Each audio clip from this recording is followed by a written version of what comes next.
Hi there. This is my build. It's regular Rage Vortex, using Perma Warcries from Eternal Apple. As you can see, it clears T17s really fast. The Eternal Apple is giving me 3 Warcries.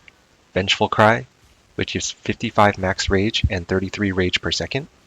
Ancestral Cry, which gives 6% to all max res. And then Enduring Cry, which is giving me 1400 life regen per second. For my build, the biggest buff is the Vengeful Cry buff, which more than triples my Rage Vortex damage. This build also uses many other Warcries: Intimidating Cry, Infernal Cry, Battle Mage's Cry, and Rallying Cry. Most of them are automated, so really the only Warcry you'll have to press is Rallying Cry, and that's only really necessary for a single target. The build is buffed in 3.26 due to the new infamous Helmet mod, which gives crit to exerted attacks. The other crucial aspect of the build is the new Rune Graft of the Warp. This Rune Graft gives us basically 100% uptime on the Warcry buffs and on our utility flasks. I'm using all 3 elemental flasks and Tides of Time, and I can get nearly 100% uptime with just the belt and the Rune Graft. The result, with the Ancestral Cry buff and the flasks, is 90% all res. It's basically Mage Blood at home. The build's defensive stats: in Sand Stance with no Immortal Call, you have a Fizz max hit of 24k and an Ellie max hit of 86k. You get small hit mitigation from Defiance of Destiny. You also get 30% instant leech from Berserker, and you get huge life regen from Enduring Cry.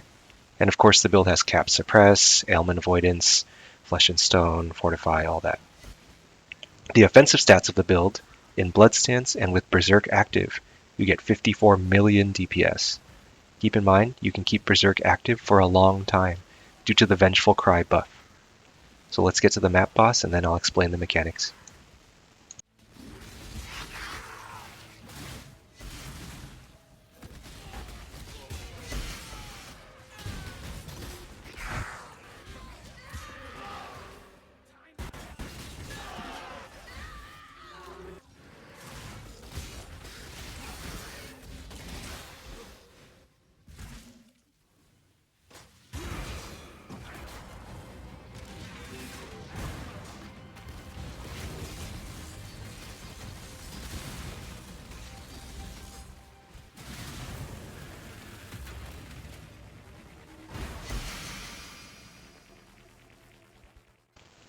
So here's how you set up the Eternal Apple loop. First, you need to set your minimum endurance charges to be 1 below your maximum endurance charges. On a budget, you can use Fragility Jewels. I provided a Path of Building link to the Fragility version of the build.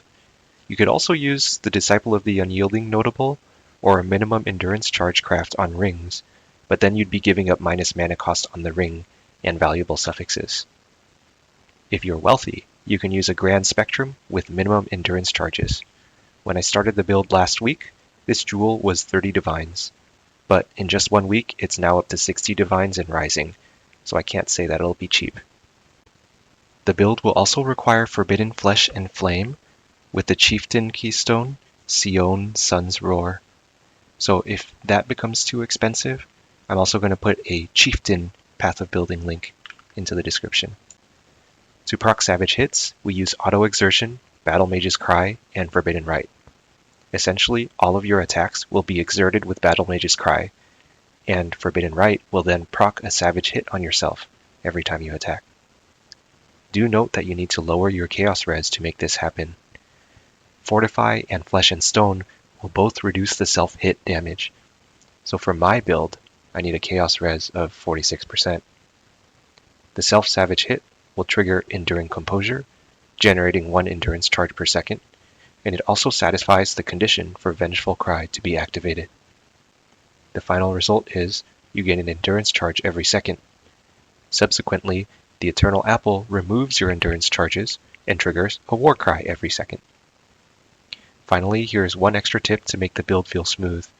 Use a weapon swap with trigger a socketed spell on skill use and socket Forbidden Rite. On your weapon swap, you should also have another Eternal Apple with Vengeful Cry socketed. This weapon swap can be used to jumpstart your rage generation if there are no enemies to hit. This tends to be necessary when you're spending time looting in the map, or if you're running time-consuming mechanics such as Expedition, or if you're fighting a boss that has long immunity phases. Finally, let's talk about mercenaries. So my preferred mercenary for the build is Sanguimancer, who can use Pride Aura and also casts a proximity shield around themselves. So that keeps me safe. The Sanguimancer can equip Garb of the Ephemeral, which is pretty important for T17 maps. The alternative mercenary would be Swiftblade.